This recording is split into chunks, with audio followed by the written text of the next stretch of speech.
So trying to do too much at one time. Fall like that.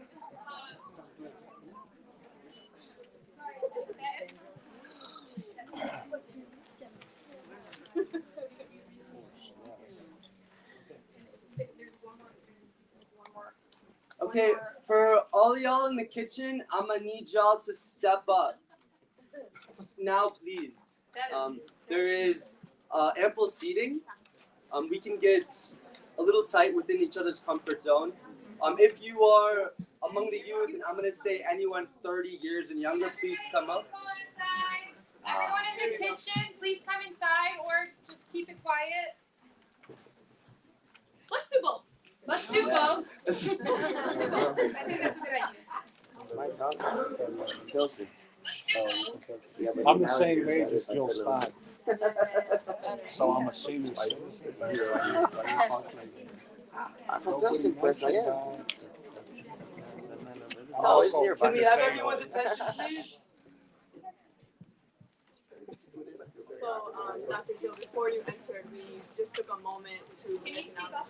Yeah, so before you came in, we took a moment to acknowledge just the significance of where we are, stolen land that we're on, stolen labor that we benefit off of, all of our martyrs in Gaza, the horrific scenes of 19-year-old Shaban we witnessed this weekend, and his 39-year-old mother, and so many other stories and incredible people, and also the significance of you being here in Little Palestine, the largest Palestinian community of exile living in the Turtle Island in the United States of America, organized by youth, organized by young people, and shout out to you coming out on this invitation without any formal org really organizing this on the 1-year anniversary of the martyrdom of 6-year-old Wadia who was buried in the funeral took place in Little Palestine just a year ago today. So what an honor for you to be here and for us to be here with that. For us all to be here together. I mean, what better way to honor our martyrs than to talk about how we're going to take action forward and how we're going to build power and reclaim everything that we've built. So I just wanted to welcome you into that. Well, thank you so much.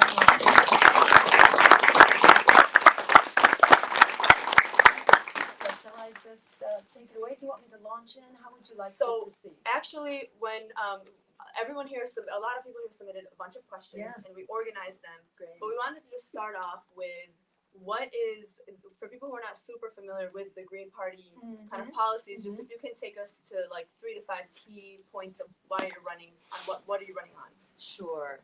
And first, just let me give a big thank you to this community, to the community of Palestinians, the community actually of Muslim Americans and Arab Americans who are a moral compass for the nation, a nation that is very much adrift at sea in an era of empire and oligarchy and settler colonialism. You know, among the things that are happening right now, we had Indigenous Peoples Day, which we celebrated actually just yesterday in Seattle, which was actually the origin of the movement for Indigenous Peoples Day, and which has spread from there, where so many of us came together, Palestinians, indigenous tribes, and working people with Workers Strike Back and with labor, to basically, acknowledge the desperate moment that we're in, this moment of genocide that really encapsulates what is wrong with empire. So it's both what's happening in Gaza, but it's also much bigger than Gaza.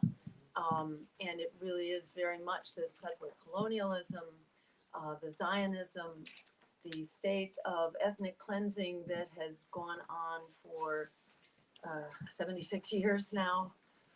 We are experiencing the pinnacle of that. It's come to its logical endpoint. And it is a challenge to all of us. Gaza is not different from our shared future. What we allow to happen in Gaza is the future. And the murder and torture of children and innocent civilians is being normalized right now. And we cannot allow this to happen. So I'm so grateful to this community, to the Palestinian community, the Muslim American, the Arab American community, really for standing up, both for our civil liberties and our constitutional rights here at home, which are very much under attack, even for all Americans, especially for Muslims, but indeed for all Americans right now. And for your standing up really to lead the way as a moral compass for the nation to end this genocide and the empire and the assault on human rights and international law that is going on with that as well. So I am extremely grateful to this community for your courage and for your leadership. Know how much you are appreciated.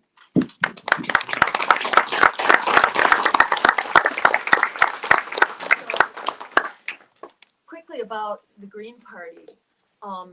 The Green Party is a people-powered party.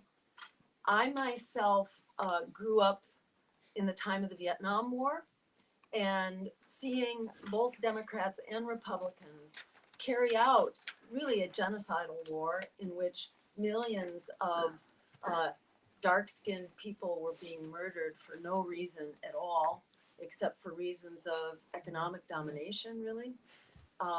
I myself wanted nothing to do with politics, and it wasn't until my hair was this color that I became a political activist out of desperation. I grew up just after the Holocaust, you know, and the genocide of Jews, where our community was asking itself, is there life after genocide? You know, how do you come back after genocide? And we, in my community, came back resolving that genocide would never happen again. We would not let it happen again, not to anyone.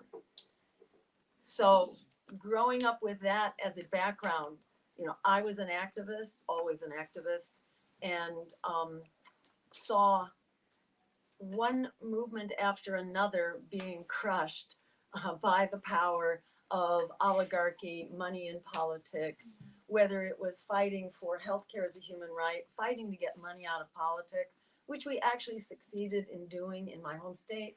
We passed public financing for elections.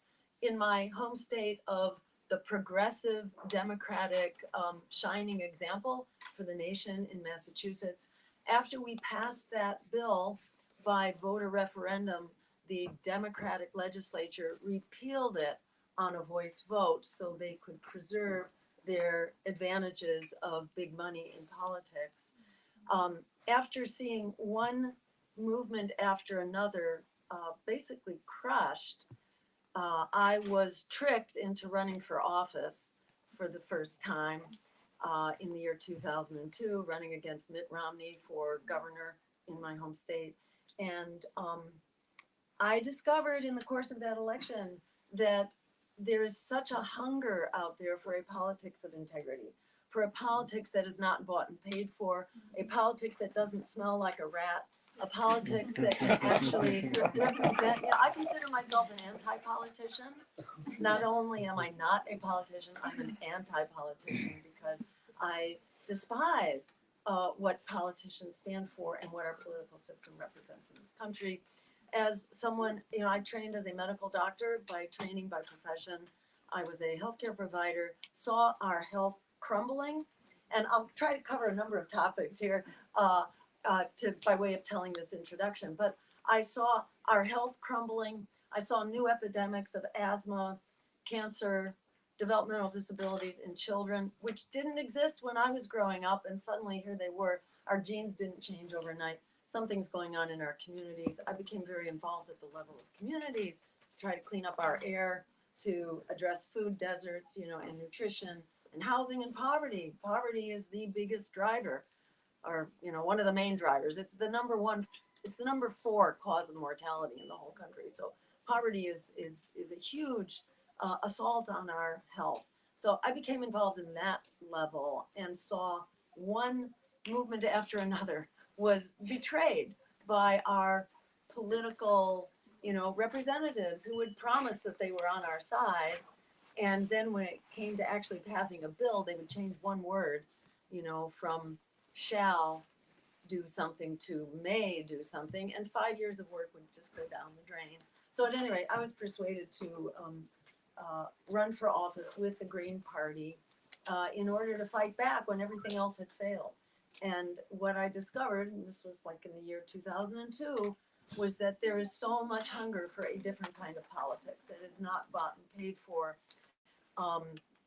that is actually of, by, and for the people instead of, by, and for the corporations, especially Wall Street and the war machine, the weapons contractors, AIPAC, the health insurance, the pharmaceutical and fossil fuel industry. These are just some of the usual suspects. I'd throw in the real estate industry as well.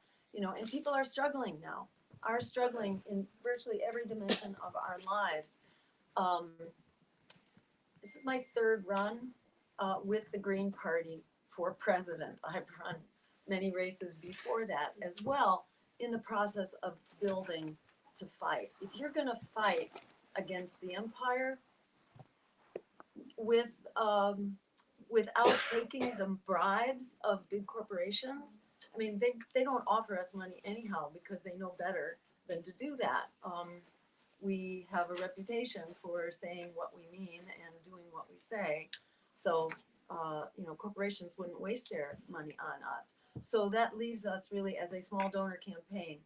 The Green Party does not accept corporate money, PAC money, like from AIPAC or other PACs from weapons contractors. You can't go to the Green Party and write $1 million check. If you're talking about the Harris campaign or the Trump campaign or RFK, you can write them $1 million check, or even the libertarians, they take $1 million checks. We stick by the rules, which are, basically small donor campaigns, so no one can buy influence in the party. We are a political party that is of, by, and for the people. What we say is what we do. We don't betray our supporters because that's all we've got. We don't have corporations. They don't buy into our agenda. Our agenda for, cutting the military budget at least in half. Our agenda for ending the genocide in Gaza as the first thing on day one that we would do is to pick up the phone and tell Bibi Netanyahu that the war is over. The president has the power to do that with a simple phone call. We would pass healthcare as a human right through Medicare for all because we are not bought and paid for by Big Pharma or the health insurance industry. So in a nutshell, that's who the Green Party is. We are a grassroots, bottom-up party. So we have run, or actually we have won over 1,500 seats in local office over the 2 decades or so of our existence. Thank you. We currently have some 150 approximately. When we run, they try to stop us. They try to stop us for many reasons, and we can go into that in greater detail, but you certainly see that happening right now. Because they do not want the competition. They want to, and it's especially the Democrats who stop us more than the Republicans. It's more the Democrats. The Republicans, the Republicans attack democracy mainly after the elections, although they also they strip voter rolls in advance. So they do harm before the elections as well as after the elections. But the Democrats excel before the elections in throwing competition off the ballot. They don't want competition because they don't want people to know that there is a choice. They don't want people to know that there is an anti-genocide campaign that is on the ballot across the country. They don't want people to know that there is an anti-war campaign, that there is a pro-worker campaign, that there is a climate emergency campaign. They don't want the competition. They want to just throw us off the ballot and launch smear campaigns. And, that's basically how they work. The Green Party is the opposite of that. We are of, by, and for the people. We're at a point now in history where people have lost faith, to say the least, in our political system. and are really hungry for an alternative with integrity. And that is very much what the Green Party brings. We are, again, a grassroots party. We're a bottom-up party.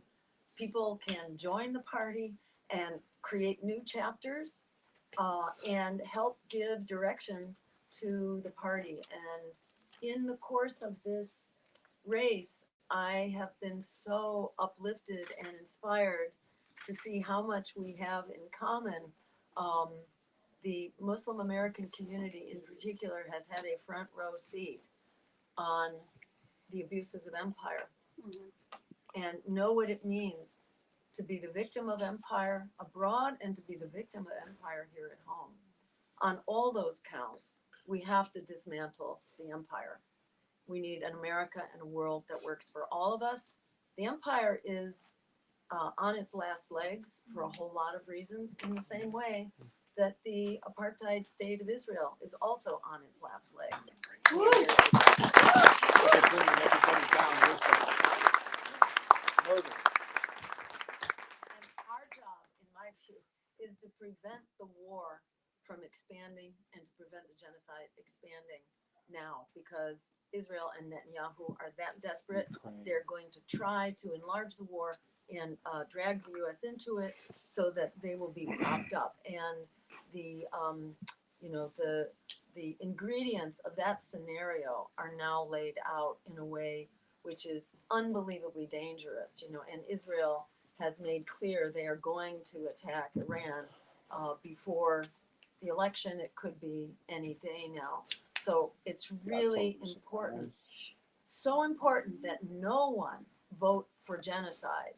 No one can vote for Kamala Harris or Donald Trump. And it's so important that we encourage people to stand up. In the words of Frederick Douglass, power concedes nothing without a demand. It never has and it never will. We have to be that demand. If we don't make that demand to end genocide now, it's not going to end. That's not to say it's simple. If we get into the White House, turn the White House into a greenhouse,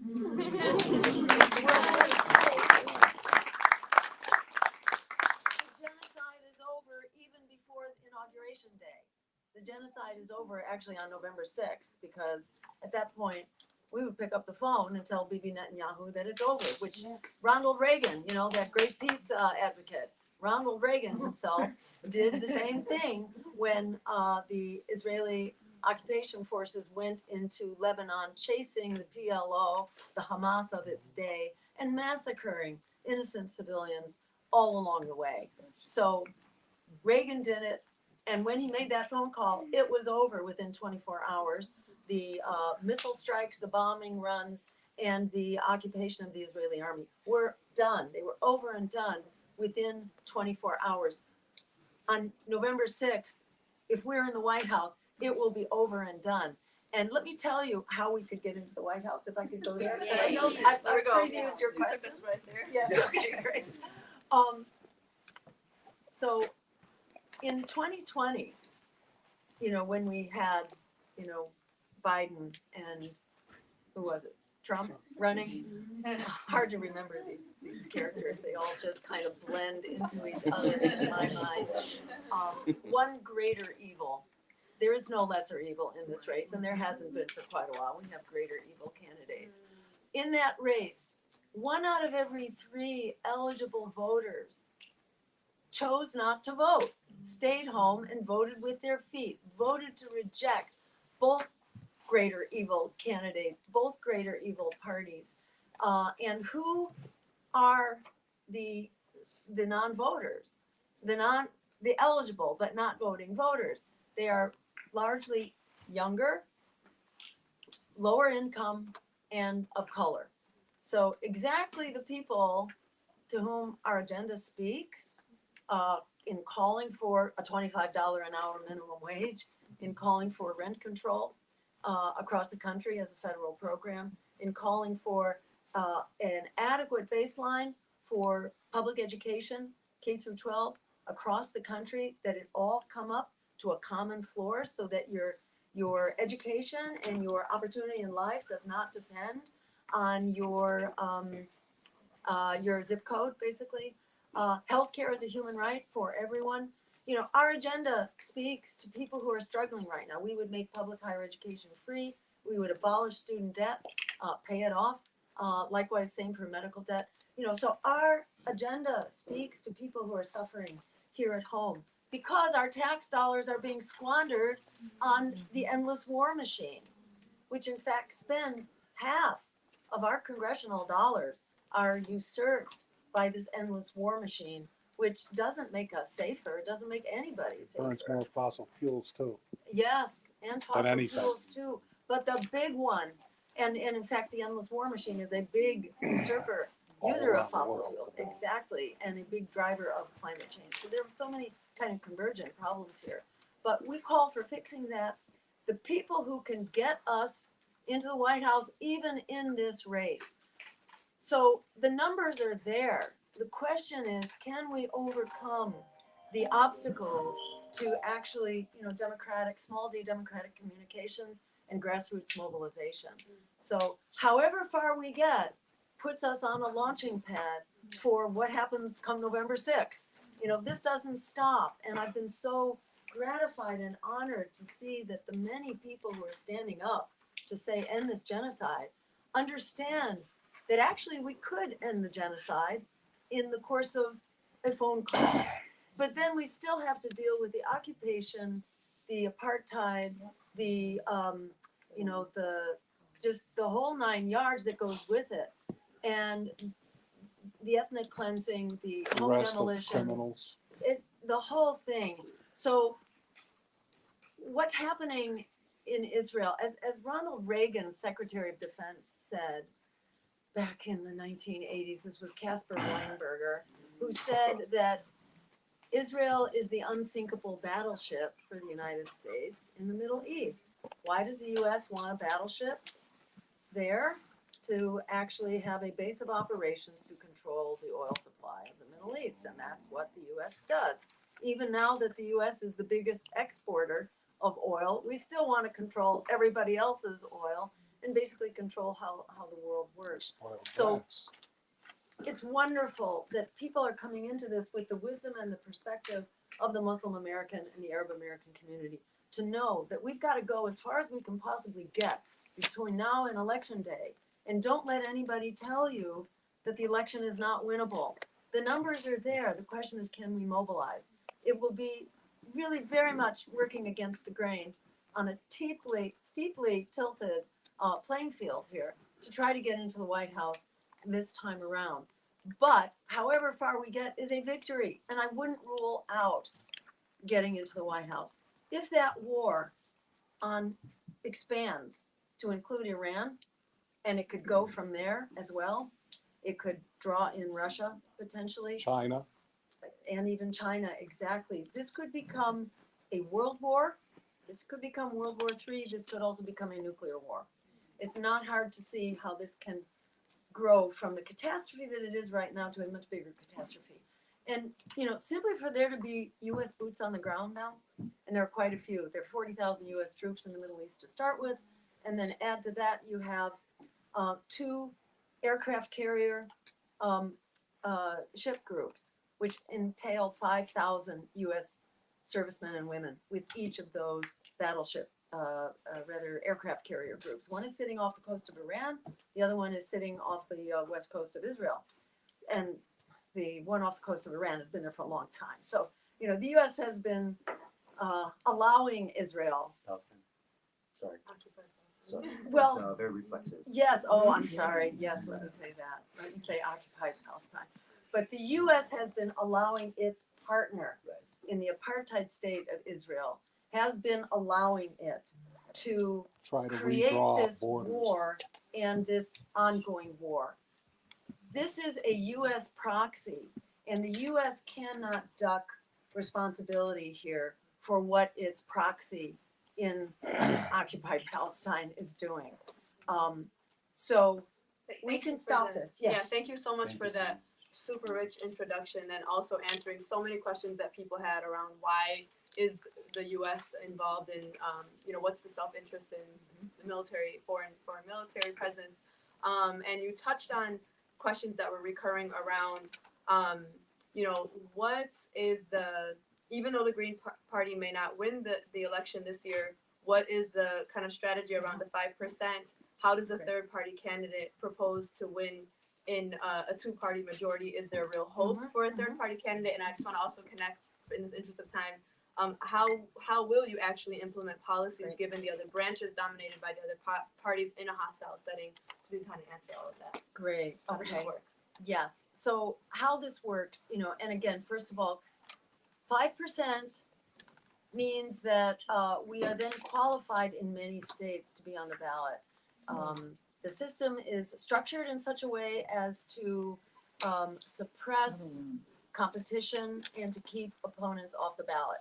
These are rules that have been made by the Democratic and Republican parties largely since the Red Scares of the early 1900s in order to get the socialists off the ballot, because the socialists were doing all kinds of great things, like public schools and fire departments and a 40-hour work week and child labor laws and things like that. So they had to be removed from the ballot, of course, with these rules that keep competitors off. So by getting to 5%, number one, we meet the requirements to be on the ballot for many states, and the particulars depend on the states. The rules are different in every state because it's intended to be a whole series of tripwires to prevent competitors from getting on the ballot. So whether we're on depends on the numbers in that state and what the requirement is in that state. But we will make a lot of ballots if we get to 5%. Also, at 5%, you get a lot of funding. Approximately 12 million, although it could be more than that. And for the predator parties, that's nothing. They run billion-dollar campaigns. For us, it is huge because we are a grassroots people-powered campaign. So that means we have a huge head start and a big running start actually in that election, and we have money with Rich to ensure that we're on the ballot for everyone and to actually start running the campaign on day one instead of having to spend the first 9 months getting on the ballot. So 5% is it's a major transition point, and it's really something to celebrate if we get there and something to really work for. And let me say a word about how we get there. It's not only by reaching out to these non-voting eligible voters, but it's going through the motions of grassroots campaigns, whether they're election campaigns or any other kind of community-driven campaign. It's all about phone banking, tabling, flyering, and door knocking. That really is how you build support and momentum in the community. And we will help train people. You may have ways to do this yourself, but we also provide organizers, materials, sample call scripts, databases to be called, etc., and help train people in how to run basically grassroots campaigns of any sort. So these are skills that can be used in many ways after the campaigns too. So that is a big push right now, is to engage everyone who wants to end this genocide right now, and who wants to tell everybody out there that we cannot vote for genocide. If you vote for genocide, you are endorsing genocide. You're enabling it. That's right. Absolutely. We cannot do that.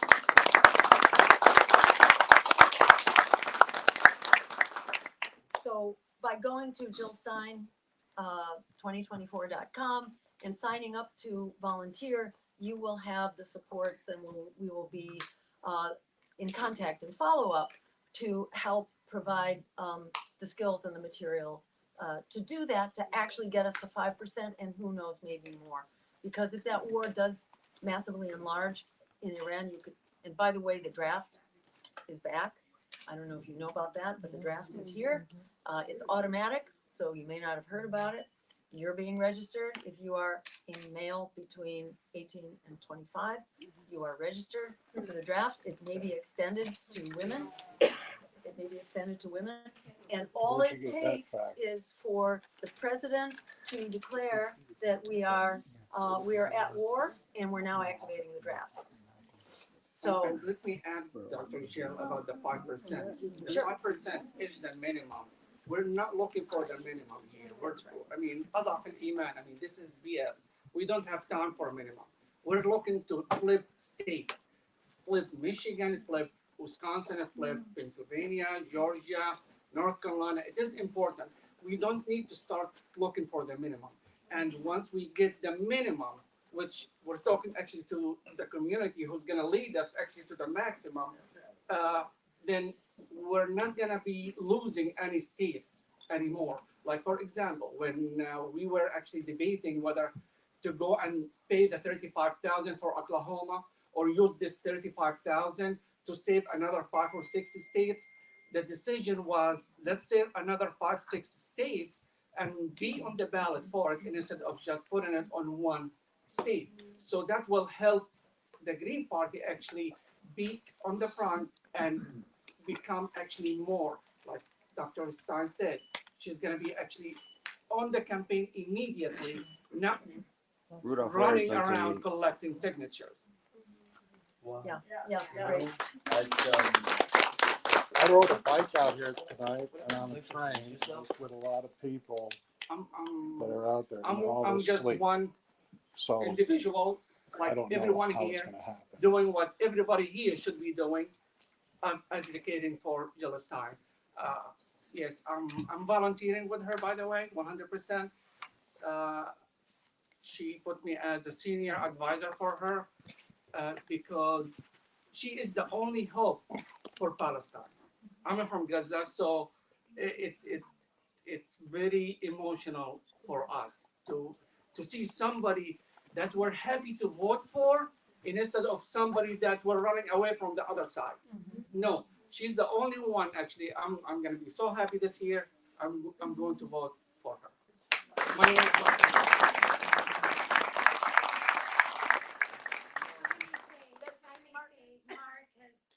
I am witness to him. Truly, all he saw was that Dr. Stein needed a Palestinian to have her back and to give time, and he has given all his time. I am witness to it. He is in it, 100% volunteering with Dr. Stein's campaign, and honestly, he is a role model for something that we should all be doing. That he is putting actions other than not just words. And I would like everyone here to hopefully, like you said, volunteer. Everyone can do something. You don't have to have a background in politics. Everyone can have a part in this campaign and in helping us get more than the 5% that Mark was talking about. Yeah, absolutely.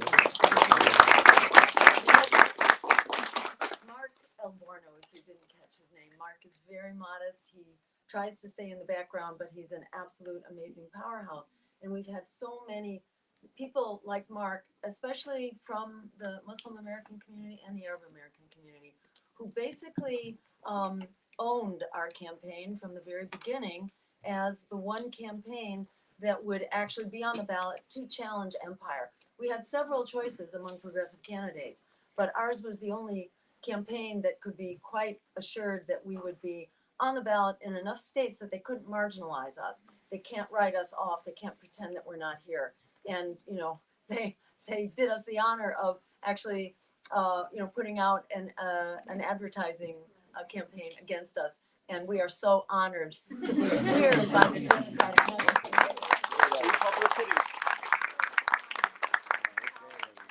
And we're building on that. And it is because so many of us have basically put our lives on hold to say this genocide must stop. This is an assault on humanity for all of us, and we must stop this. So Mark is, just an example of so many people who are going all out. And I think that we are all going all out, in one way or another to fight this. And a big shout out to Students for Justice in Palestine. Yes, absolutely. Standing up on campuses, to youth in general, who have said that this is our humanity, this is our future, this is not going to happen on our watch. And you deserve so much credit for having persuaded the nation. In the course of 1 month, the American people were on record opposing this genocide. And a few months later, the American people were on the record for supporting a weapons embargo now to occupied Palestine, the apartheid state of Israel. A weapons embargo now to shut this down, and that is a tribute to all of you and your incredible moral leadership and your wisdom and your persuasion. So thank you so much. I think we're all going all out here.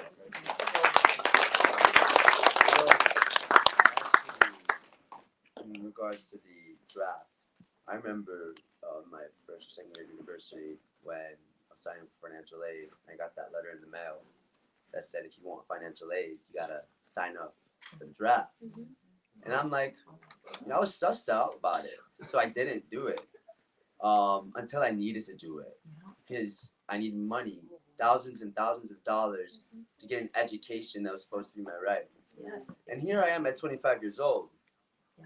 Damn. I got like, damn. This ain't right.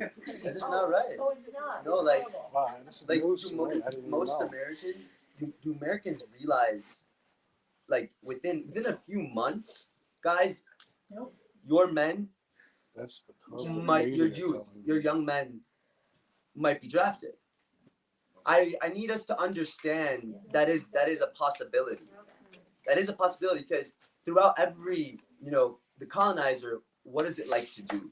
It likes to take away our men, our children, our youth.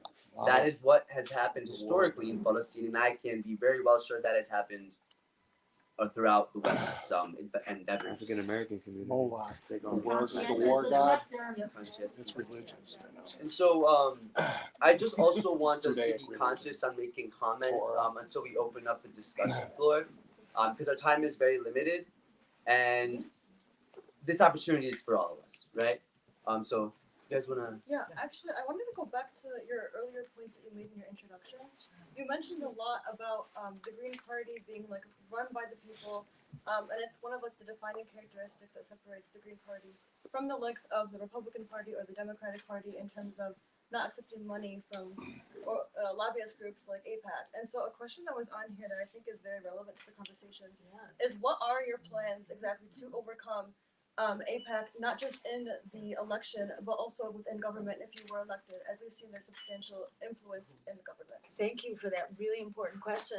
And this is part of our day one agenda. If elected to that office, I would on day one instruct the Department of Justice to take AIPAC to court for violation of the foreign agent registration.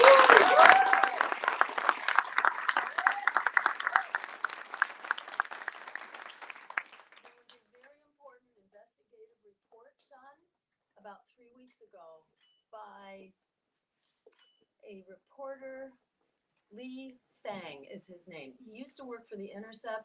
Now he has his own Substack. It's worth checking this out. Lee Fang, F-A-N-G, really excellent reporter.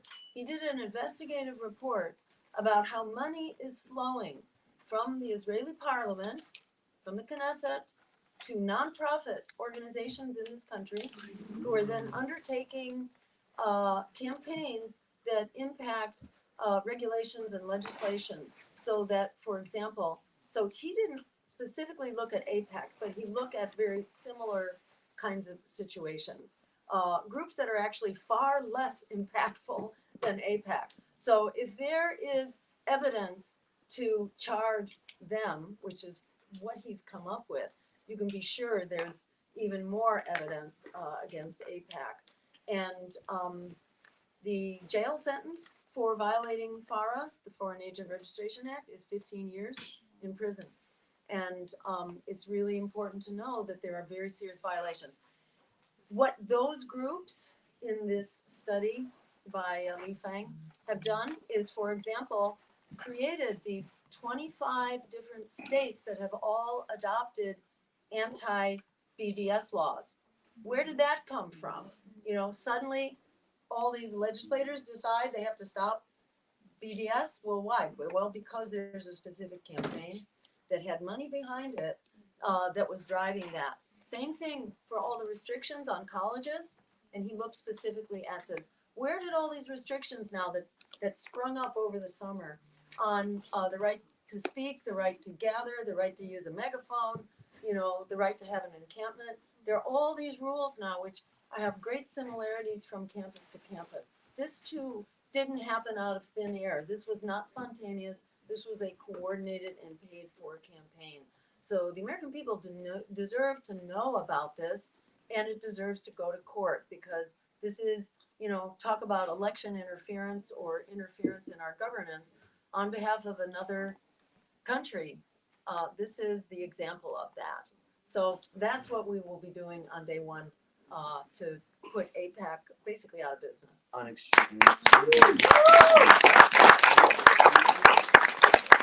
extremely relevant note, I want us to be aware that in Bridgeview, it is illegal to boycott against the Israeli entity. BDS has been passed in Bridgeview, in Little Palestine. So I want us to understand these past few years, these past 5 to 15 years, while we have been either struggling to survive, work, school, or take care of our families, they are, I don't say in the tunnels, but they are, you got SeatGeek Stadium, Israeli-owned company in Bridgeview. You have slot machines in every other parking lot. That does not make any sense. Why is there a slot machine that says cafe, actually? They show themselves as cafes or lounges in every other parking lot. That does not make sense. And I want us to be conscious that, what did they do to indigenous Americans? What did they do to indigenous Americans? Sorry, what'd you say? Stabilize communities. Exactly. So here we are trying to, stabilize that. So good on all y'all. But thank you. Yeah, sure. One thing actually about every few years they come up with a new law just to cut our rights. Early 2000, they basically, the Patriot Act, maybe none of you realize it, but older generation, probably your father would know it. And now it's anti-Semitic act. And now you can't say certain things. By another 10 or 15 years, God knows what our kids. We're here, I'm here, like everybody in this room, not for me, because I'm not gonna live another 45 or 50 years or 60 years. It's for our kids. This is what we're here fighting for right now. We're not fighting to go and say anything against anybody. It's just, I want my daughter, who's 4 years old right now, when she grow up, she wants to put a tattoo, she can put a tattoo. She wants to put hijab, she can put hijab. It's her decision to make, not the government to prevent her from making anything for her rights. And this is what we are fighting for. Fascism is already on the ground right now. So it is not, look at it right now. They're talking about having the army on the street. And if anything happens during this election. So it is not just Trump is gonna bring it. We're living it. I mean, those of us from especially from Bridgeview know what it's like to live under surveillance for decades. We know what it's like to have a checkpoint set up in our neighborhood. We know what it's like to see a military tank and to have a helicopter hold us on lockdown. So you're living it already. We know that. So that's what we're fighting for, to stop this madness that we are not happy with. Because if we keep our mouth shut and say it's okay, let's do it, what are our kids going to have? Another checkpoint like Israel right now to go to eating to their own school. We need to stop that right now. And the only way for it is with the Green Party.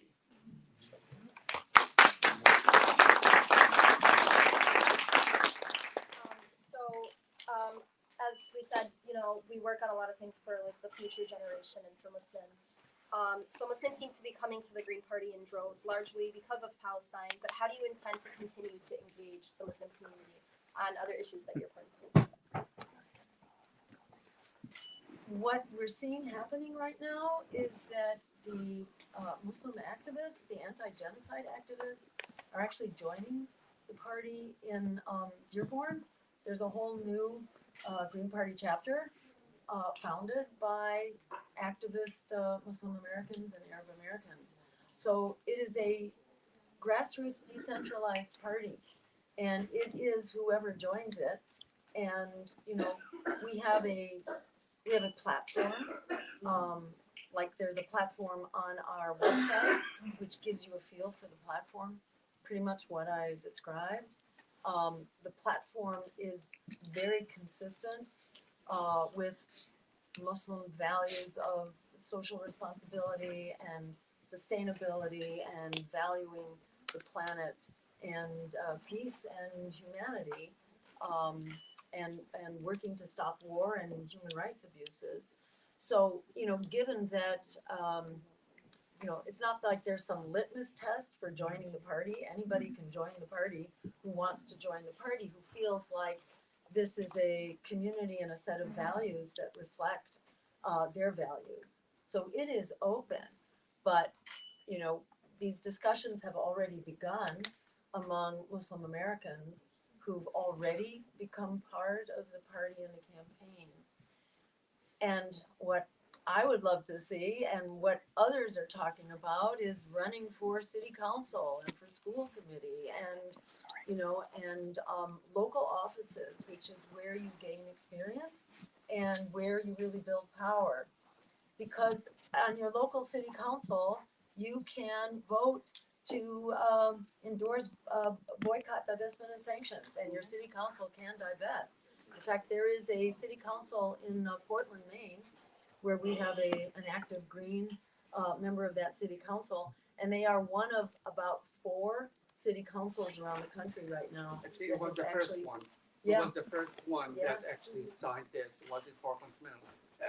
Maine. I'm Portland, sorry. Maine. Yeah. Yeah, to basically divest from, you know, from the apartheid state of Israel and from corporations that use, you know, that engage with that entity. So, you know, global and local go hand in hand, you know, standing up to defend human rights, to combat Islamophobia, you know, to insist on the accountability of police, to shut down the spy networks and the surveillance, and to forbid the use of AI to spy on us, you know, which the IDF, you know, excels in the use of AI, which is, you know, part of why they're so incredibly brutal and dehumanized. So all of that is encroaching on our communities, you know, and people, I think, are aware of how the cop cities are being built all around the country, very much under Democratic city councils. I'm sure there's some Republicans too, but a lot of them are Democratic, like Atlanta, you know, and others. It's just shocking. There are like 80 under construction or existing right now. Those should all be abolished. They should be dismantled.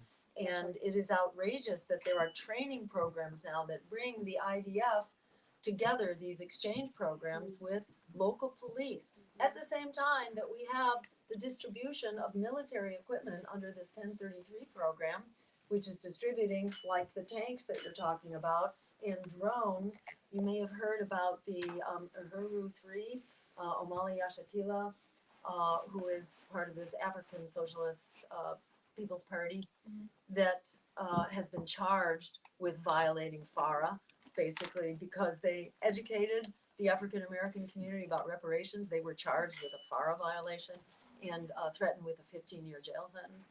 But they were, yeah, it's unbelievable. They were invaded with a SWAT team that had all the bells and whistles. It was as if there was some terrorist cell. This guy's 80-some years old. You know, he's been doing this his whole life. It's just outrageous. But they charged at them using drones even that went into their house. It's just like staggering how the IDF has unified with our local police forces and are very much, you know, putting us in the target here, violating our civil liberties. This is what fascism looks like. You know, this is just full bore fascism. So it's really important that we stand up. By getting elected to local office, this is some of what you can do. So it is a very powerful and important way to start building our capacity from the bottom up. And I will let you call on names, et cetera. I'm gonna let you decide I how have to. something to say about the police run down my avenue all the time. I wanted to follow up what you said. Yeah, Well, yeah. but yeah, it's clear that your campaign does engage with Muslim and it does intend to. But I think that's where we as Muslims understand our role. We must take action. Being Muslim is not an identity, it is an action. We submit to him and he says, stand for justice. And this is an example of local and national. This is an example of that. And another notable observation is, if you all recall when thousands of police came to Chicago for the DNC, none of them left. They are everywhere. Every street you pass, someone is stopped. And if someone's not stopped, there is at least 5 cops in the vicinity. It's not normal. And I don't know if they think we can't see it, but guess what we do? And the DNC was August 23rd. What are we wearing, mid-October? The amount of police that you will see on our streets, please take note of it. It's outrageous. And the root of what police are, I know that many of us may come from conservative or Republican backgrounds. I don't. The root of police are being slave catchers in the United States of America. Who keeps us safe? We keep us safe. Who keeps us safe? We keep us safe. Exactly. So when it comes to that point, when we get to that point to talk about police, I just want us to understand where the notion of police came, and that is to be a slave catcher here in the United States. Because before the British colonialization, we didn't have police going through our belads in Palestine. It was community. It was the aunties and the uncles chilling at midnight, doing what they do. Yes. Okay. So there were several topics we didn't get to. I'm hoping we get through here. So let's just can you share your question? Well, talking about the police and the fire, I had to move out of my apartment because I went to the first demonstration. I saw all these drones. Came home, my door was wide open.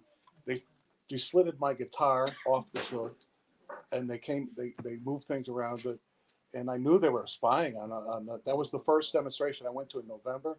So I had to move out. They moved me after that. I got evicted, and I went to my new place, which was near Hemingway's in Oak Park.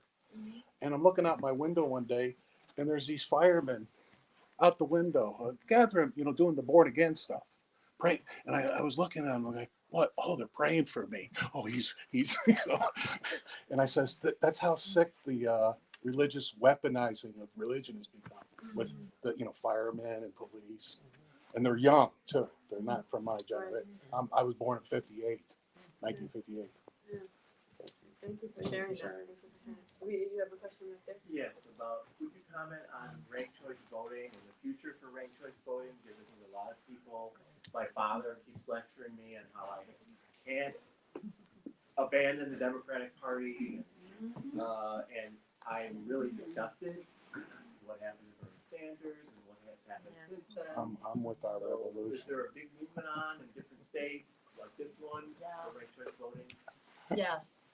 So we have been, as a so-called third party, we've been promoting ranked choice voting ever since we've been out there, since Ralph Nader's campaign in the year 2000. And before that, we've always been promoting ranked choice voting. And let me explain what that is. Does anybody know what ranked choice voting is? Okay, some people. It's a simple voting reform. And what it says is that if you go to vote for president or say for governor, any single office election, so not legislatures where you've got multiple offices, but for single offices, you, instead of voting just for one person, you get to rank your choices. And you could say, well, I'm voting for the Green Party first, and if you wanted, you could say I'm voting for the Democratic Party second, if you feel that way. And you could say you're voting for, say Claudia de la Cruz third, or maybe she's second, and Democrats are third or fourth or something. You get to rank your choices. And the way it works then is first the number one votes are counted. If there's a winner, there's a winner, and the vote wasn't split at all. That is, if there's a majority winner, that's it. But if there's not a majority right off the bat, then your vote is reassigned, basically. I'm simplifying this, but your vote's then reassigned to your second choice. So if your first choice doesn't win, your vote's reassigned to your second choice. So it ensures you that you're never splitting the vote, you're never throwing your vote away, you're never contributing to some unintended consequence, you're not, say, taking a vote away from a Democrat and throwing the vote to Trump, if you subscribe to that. And I don't want to subscribe to that myself. I believe we have two greater evils in this race, and our job is to fight for the greater good. Don't let them talk you into about ranked choice voting. It means they can't use fear to extort your vote, because that's the way the system works right now. Most people vote against who they hate the most instead of voting for what they want. And if you do that, if you do a so-called lesser evil vote, you disappear what your values and your priorities are. There is no record, there's no evidence that there was opposition to genocide in this election. If everybody's disappearing their vote behind Kamala Harris or whoever you might think the lesser evil is, there's no evidence of the opposition to genocide. But we know over 68% of the American people oppose this genocide. This election should reflect that, and it should bring an end to that genocide. Amen. Ranked choice voting is one way to ensure that people cannot be intimidated, because there's no throwing the election to someone else who an unintended beneficiary of vote splitting. But the Democrats are now fighting ranked choice voting. If they really cared about the vote being split, they would use it. I want to say hi to Kelly, my deputy campaign manager, who's just arrived. Thank you, Kelly.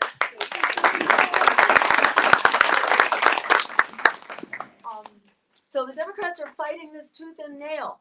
In New York City, they adopted it just for the Democratic primary because it's a superior way of voting. It's a very efficient and thoughtful way to count the votes. But they forbid it being used in the general election because they want to be able to threaten people that you've got to vote Democratic because you don't want that horrible Republican.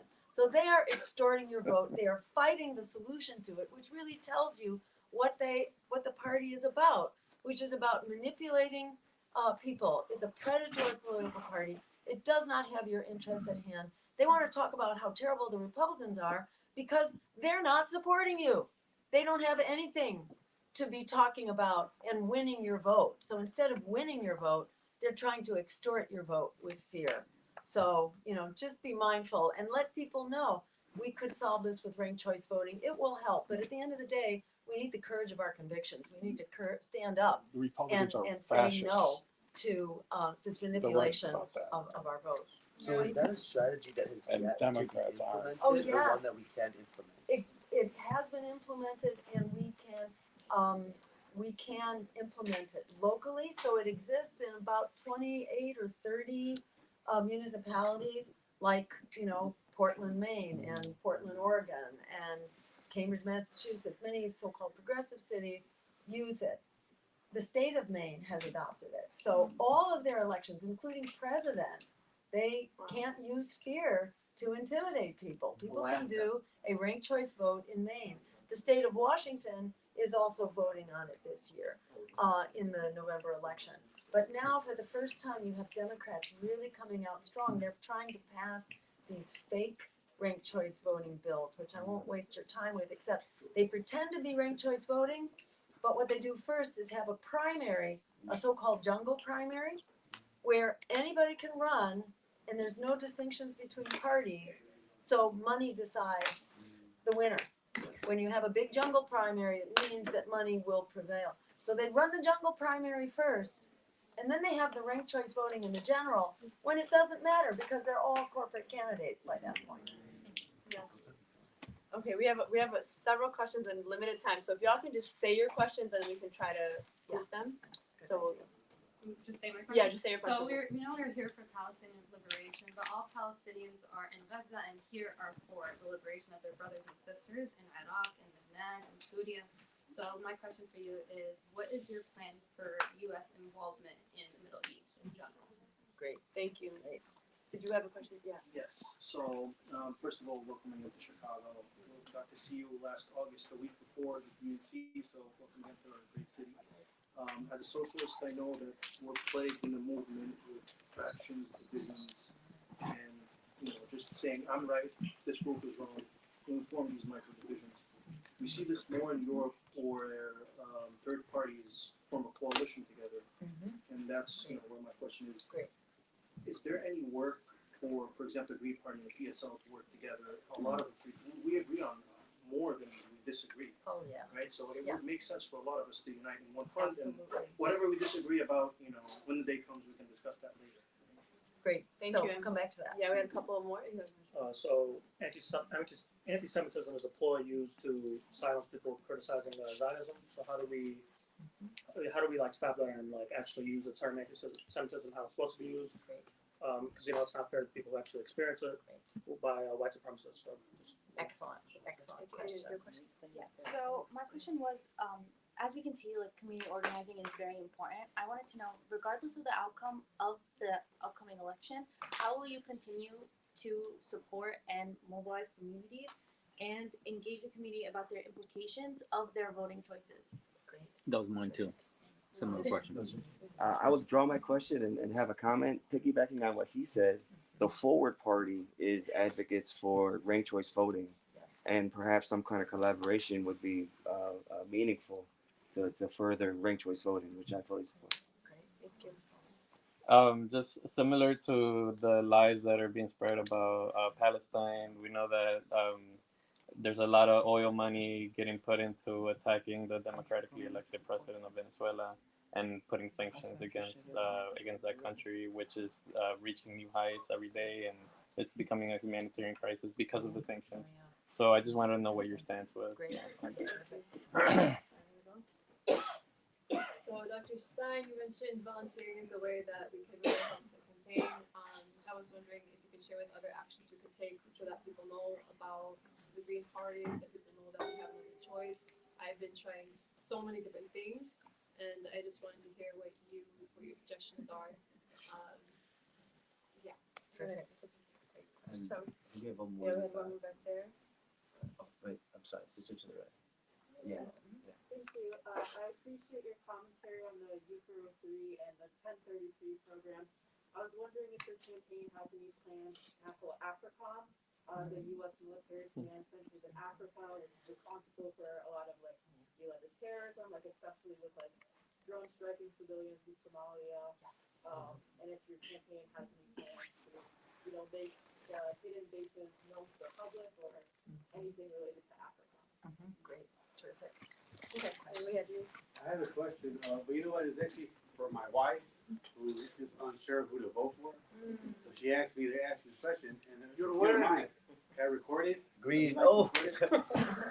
So the question is, I often get told that by voting for you, I'm throwing my vote away, and I should be voting to defeat Trump.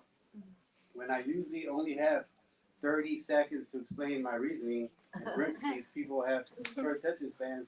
What do you think the best response is to those assumptions? Great question. I know we had one more over here. Thank you so much for being here. I already know your stance on Palestine and the community, so thank you so much for that.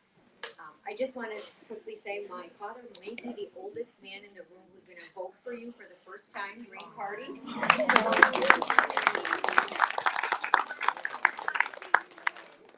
Want him to see foreign policy moving forward, and then the environment. Side note: he was the first person. Okay, and Dr. Jill, moving through all these questions, not sure how we're gonna do all that in this time, so just follow her on social media, because I think Nick mentioned being committed to answering all the questions, if not in this particular space. Great. All right. So I'm going to try to do a lightning round through these questions, so I may not be answering them in detail. Middle East and U.S. policy. We cannot continue to be the bully in the schoolyard. The U.S. is an empire that has been conducting war after war, certainly since I was growing up in Vietnam, but especially since the post 9/11 wars, one catastrophe after another that costs millions of lives, according to the Cost of War project at Brown University, it's approximately 4 to 6 million people who've been killed in the follow-on to that initial war in pursuit of weapons of mass destruction. You know, the lies of Dick Cheney et al., who's now, you know, supporting Kamala Harris and is a celebrated supporter of that campaign. So we will change U.S. foreign policy from currently it's a policy based on economic and military domination. It has the name of full spectrum dominance. That's what they called themselves starting back in the 1990s. It means that the U.S. shall dominate all spaces of potential competition, whether it's economic or military or, you know, dominating resources, etc. That's what our policy has been. But we have to move into a multipolar world. All empires are dangerous and destructive. According to Martin Luther King, my country is the greatest purveyor of violence in the world today. That was true in the 1960s. It's even more true now. It's even more dangerous now. And the U.S. empire is doubling down because it has competition now. So it's all the more dangerous. And we are at the most dangerous moment imaginable right now because the U.S. is just driving headlong into competition, both, you know, and conflict with Russia and with China and with Iran. And our reckless and criminal so-called leadership is dragging us into all-out war, potentially nuclear war on several fronts. So it's really critical, not only for people in the Middle East, but even for our own survival here in this country, because all nuclear wars are global. They're not local because of the phenomenon of nuclear winter. The impact is everywhere. It's never a local phenomenon. So it's really important that we move from a unipolar world, which is the bully in the schoolyard, to being an adult in the room, working according to international law and human rights to, you know, as a collaborative effort among equals to develop a world that works for all of us. We're going to have to use diplomacy and international law, not brute military force. So that's an answer to a couple of questions. Along with the mass media cheerleaders. About divisions. Yes, absolutely. Divisions plague grassroots organizations. When you don't have an artificial force coming in with the power of money to tell people what to do, we get into, you know, a very diverse set of competing priorities. But what you said is absolutely right. If you look at Claudia de la Cruz and Corinna and Cornel West in our campaign, our agendas are inseparable. They're absolutely the same thing. We just represent slightly different traditions. And we actually reached out to both of those campaigns to try to have some kind of a collaborative approach, but it wasn't quite the right time for them for various reasons. And there's strong intention to do that after the election. And in fact, Shama Sawant with the Socialist Alternative, who some of you may know as the originator of the Fight for 15, she's very much supporting our campaign, and we are going to jointly sponsor a conference in February. I think it's the 22nd or the 23rd, to help, you know, both a in-person and a virtual conference to try to bring together the parties of the left. And by the way, as Greens, we have tried to do that constantly since 2012. We have been, we had an organization called Left Elect, which was exactly about bringing together the different fragmented groups. The Bernie Sanders campaign busted that all up to smithereens because it created the illusion that we were going to fix this, you know, but you can't have a revolution in a counter-revolutionary party. And that was the lesson of that campaign. So we're back on it again, and absolutely good point. Anti-Semitism.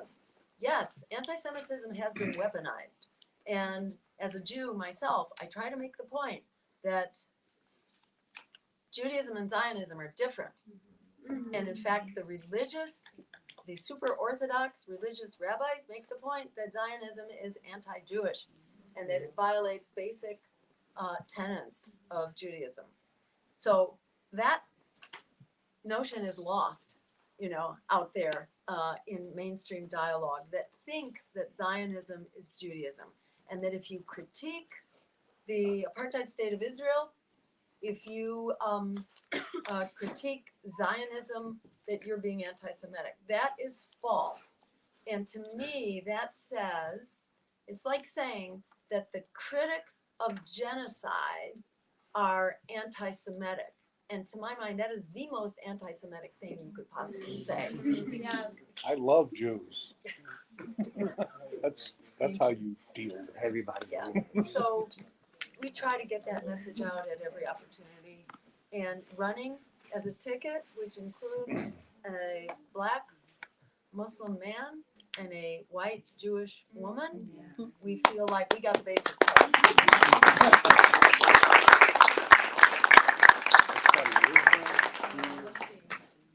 Oh, continuing after Election Day. Absolutely, it doesn't stop. It doesn't stop. I mean, I have always had a hard time not charging ahead, especially the day after the election, because it just feels like there's so much energy in the air. So we might take a couple days, but then we have to keep going because, you know, I mean, if the genocide is over and we're in the White House, then we really need to keep going because there will be many forces arrayed against us. So everybody needs to be on notice. There's no going home. There's no near-term end here. We have to do self-care and we have to do community care so that we can sustain ourselves. But these are all about long-term goals. And we've run a lot of races. So we've been through this transition many times. In the last race, I was then accused of being a Russian asset. And I was information terrorist. I was investigated for 3 years by the Senate Intelligence Committee, which tied me up in a big way. This is what they do.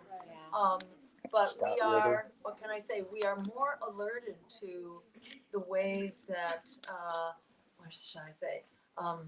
Green Party, like other small parties, like other, you know, religious groups, we're all very subject to infiltration, to spies and saboteurs. We are. And we discovered, actually, in the course of this campaign, we discovered an advertisement being put out by the Democratic National Committee advertising for managers of infiltrators and spies. People to manage infiltrators and spies into our campaign. So we have now been really alerted to what's going on. So we're not quite as wide open to interference as we have been before, and likewise to the kinds of disruptions. I have no doubt that there was a lot of disruption going on after 2016 because the powers that be were terrified that many of the Bernie Sanders supporters were coming into our campaign. So there were things going on in our party that I'm sure were related to disruption and infiltration that prevented us from really growing in the way that we should have. This time, I think we are much more alerted to it and are very determined. You know, we're out of time. You know, we're out of time. We cannot afford to be set back. We have to keep going, and we have to keep our momentum on. All right. So,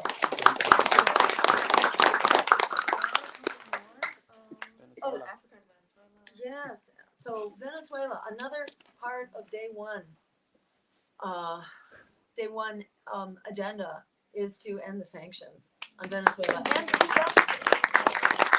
And along with that, to end the regime change operations and the economic warfare, colonialism, like in Haiti, for example.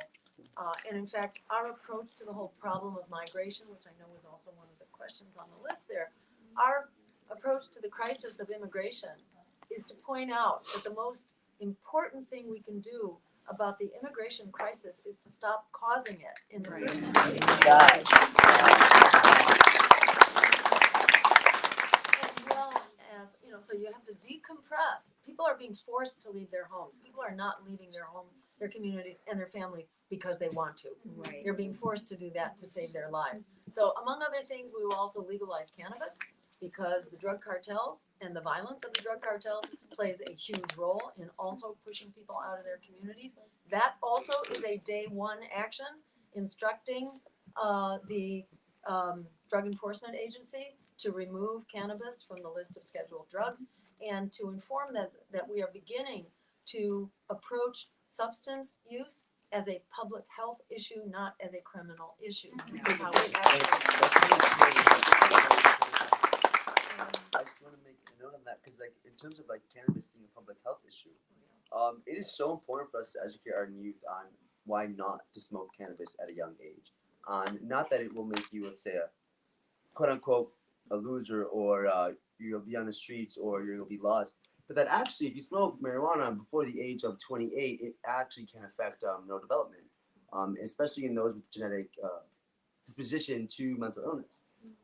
Those are what, for example, like when we can move in those conversations, those are so important because it actually provides our youth the right and true information to make a conscious decision on what they will do. So can we start at 29? I started smoking when I was 13 in 1970. I'm gonna go do my laps. It was Vietnam Gold. It was Vietnam Gold, and it gave me paranoia. And I'm a paranoid schizophrenic. That's my disability. Diagnosed schizoid affective disorder. Yes, Yeah. So that's the worst thing you can do. Just to make the point about immigration, that there's so much that we can do to decompress the refugees, really, who are coming to this country to flee the consequences of our own policy. And that includes regime change, endless war, economic neocolonialism, drug wars, and also climate change.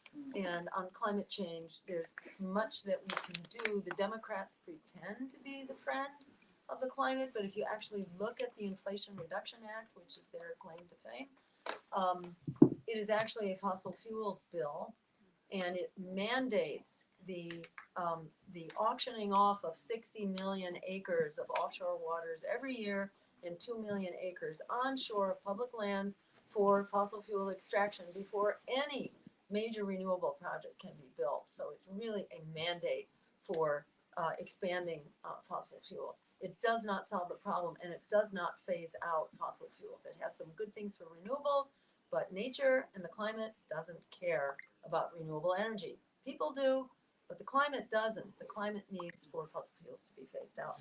And it is millions of farmers who've been put out of business because of drought and flooding and so on, south of the border in particular, also in this country, but south of the border, this too is driving mass migrations.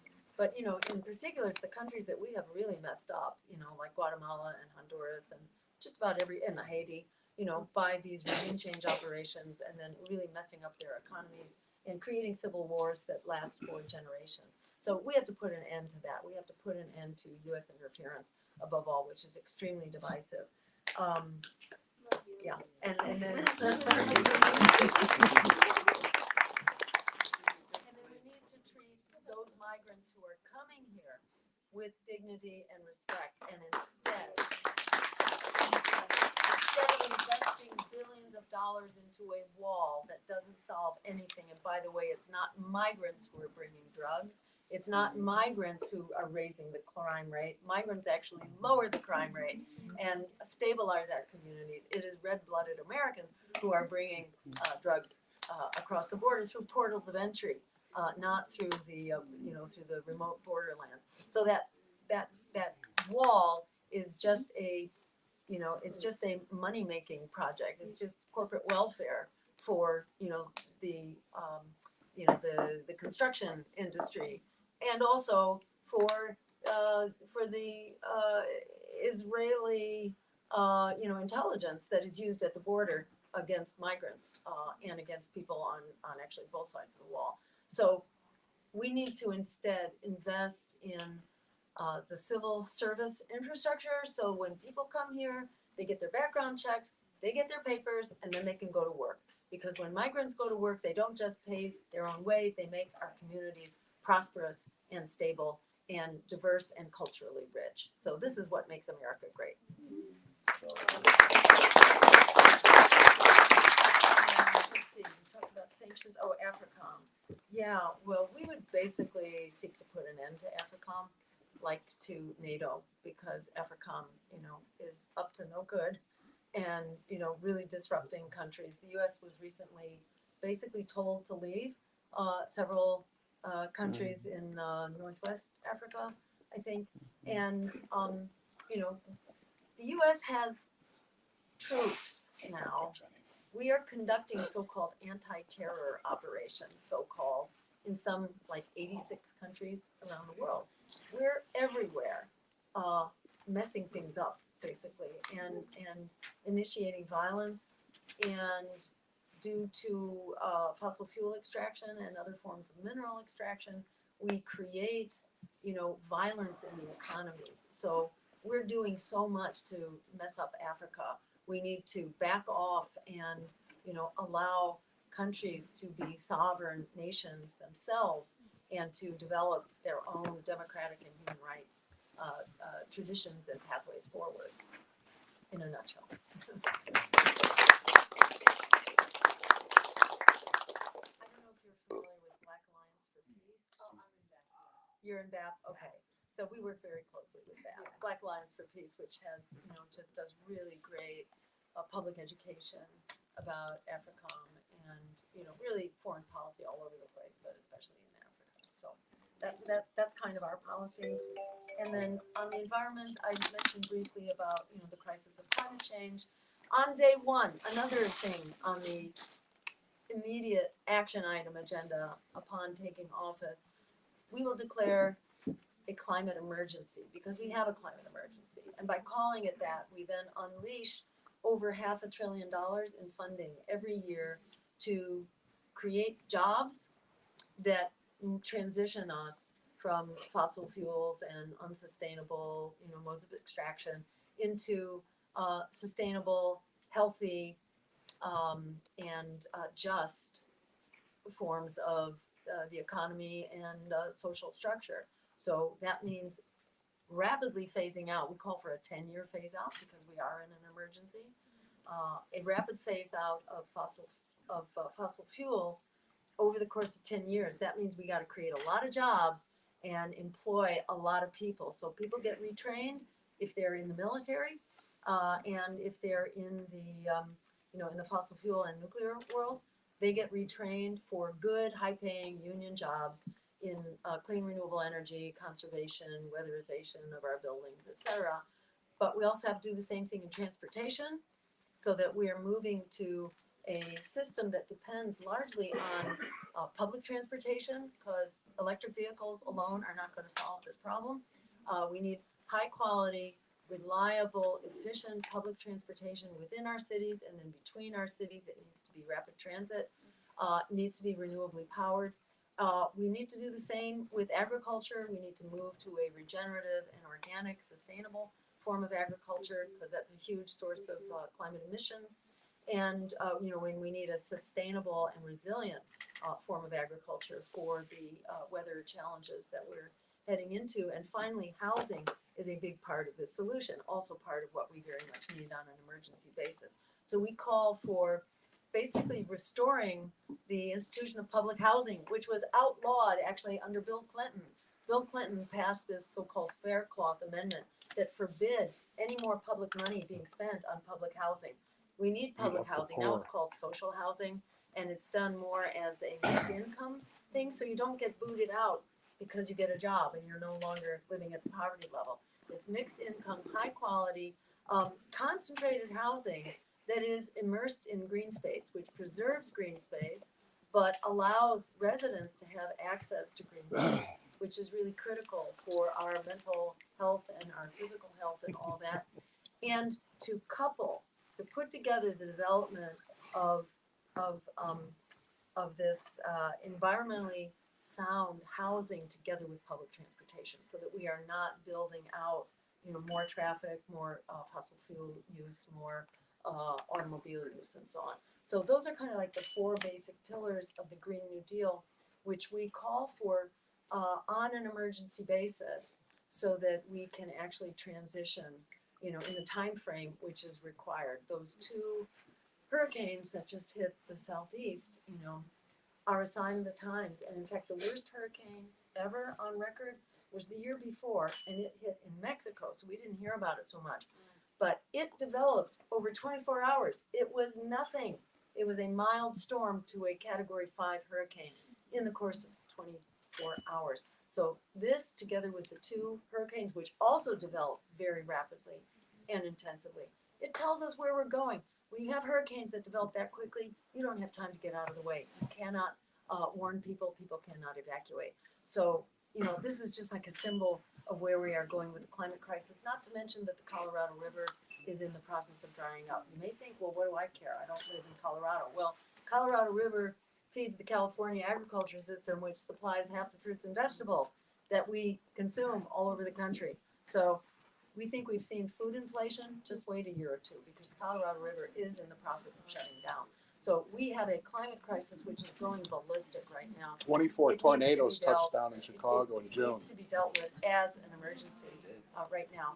We can do that as part of a general agenda for creating an America and a world that works for all of us, that begins with ending the genocide, that begins with getting the word out right now.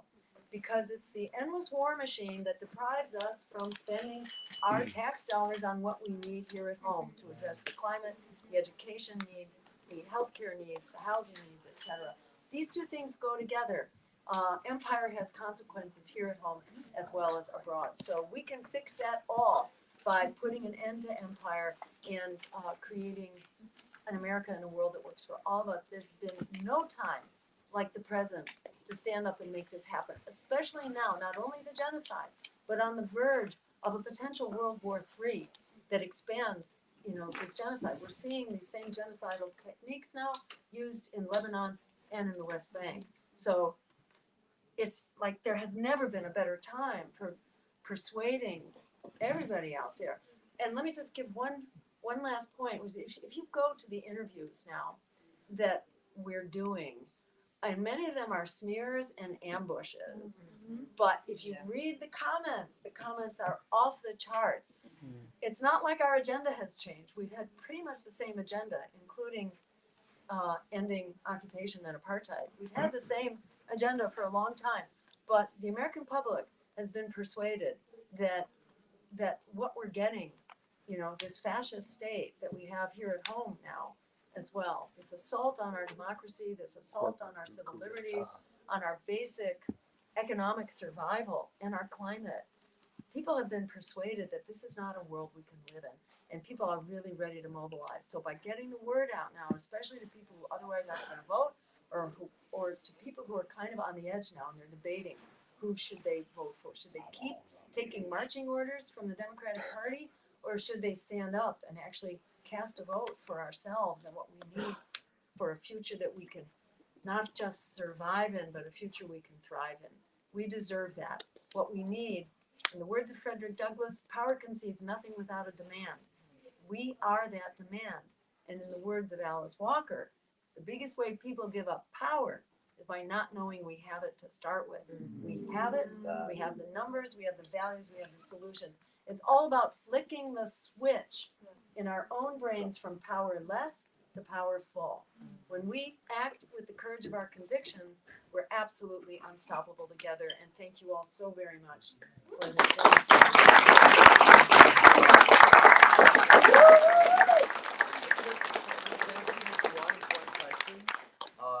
Because it seems like most who have registered are registered to vote, inshallah. And if we wanted to vote for you, is your name on the ballot? So in Illinois, Right again. I wrote in Cornell West in the primary. Yeah, we did. You want to say So we're from Kane County. We already did, and I encourage everyone, take charge, do early voting. Vote tomorrow, no lines, it's easy in and out. Actually, there's going to be a QR code linked to the Justice Coalition. It will take you where you can online vote as well. Online registration. So one of the things I wanted to share was that when you go in, especially because there are no lines, when you go in, of course, there's the, there are three names over there. There's a write-in. One mic. One mic. So you select that, and then you get to type in the name. All the previous candidates, you see the president, the vice president name. So naturally, you want to type in both names. So if you're not sure, make sure you get the names with you. So we spelled out Jill Stein and Rudolph Ware. We couldn't find a comma, so at least in my booth. So actually, I made a mistake. You can cancel it, go back, and select again. And I just typed in Jill Stein, and then I put dash, and then Rudolph Ware. and then you go through. So the reason for voting early is that take the time to enter the name correctly, so nobody tells you you got just the president or just the vice president, you got the wrong names and stuff. And then you come out, and then you're no pressure, people standing behind you. Hey, what do you think? And so it gets done. So take charge, vote early. Is early voting still available? Yes. Great. At all the courthouses. And so I'm old-fashioned. maybe I it's vote to on know that it's voter Jill day. Stein and Rudolph wear. We call him Butch, but his name for the election is Rudolph, like just think of Rudolph the We Red-Nosed should Reindeer. post that. We should broadcast that to the world because there's 4 states right Well, right in. exactly, We and need to this know. is why it's really important for everybody, not just to register and vote. You guys, can we just bring it back to Dr. Stein? We're Thank almost you. done. It's really important to get the word out and to be a part of this grassroots outreach, to be doing the phone banking, to be doing the flyering, and the tabling and the door knocking. Your one vote matters, but you can create probably 100 or a couple hundred votes between now and the election time. And if every one of us is multiplying our vote by 100, then we really begin to see the numbers add up in a way that will be a total game changer. Who's ready to get 100 votes for the Green Party?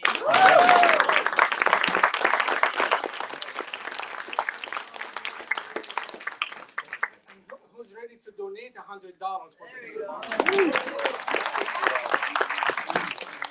Every dollar you donate helps us hire more organizers, which is what we're doing right now, is basically hiring organizers. We have to get a picture, if you're okay with having a picture. So We you should guys do are a all right picture. here. So Yeah. we'll turn around Okay. and get a photo this way. And just to let you know, the Green Party does not, like you already know, get any money or fund from the lobbyists or APAC or corporate America. So it is funded just from people like me and you, and the maximum is 3,300. Me and my wife already maxed, so whoever actually is really pleased because it is funded by the people for the people. If you want an It's not autograph. for anybody else. And let's remember who we're going up against, and that's APAC, Two. right? But guess what? We're going up against them. And so far, it seems pretty easy and clear. Thank you guys all so much for coming tonight. Thank you so much. Thank you to our also hosts as well. Thank you. Well, thank you all. Thank you guys for Skyhill coming. has one of Those. Sorry, Jeremy excuse Skyhill me, has can one of we those. just ask, I know people are First probably edition. scared. Small ask for everyone, please. Johar, I'll hand it to you, but before I hand it to you, can we, when we decide to exit, directly go out from the east entrance and just respect the spaces that are not this room, and also respect this room, but So we should do a group selfie first, or not Oh, selfie, but a we all just group come photo, this way? so everybody stays Yeah, everybody there. stay this way. Everyone stay where you are. We can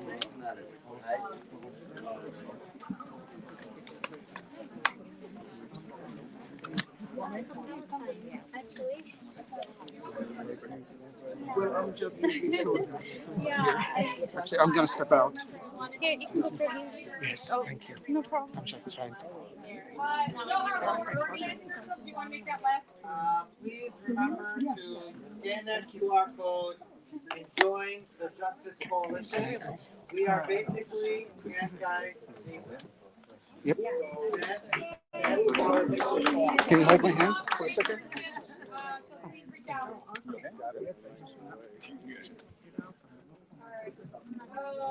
You got it? No, you need to. I'll be in the second.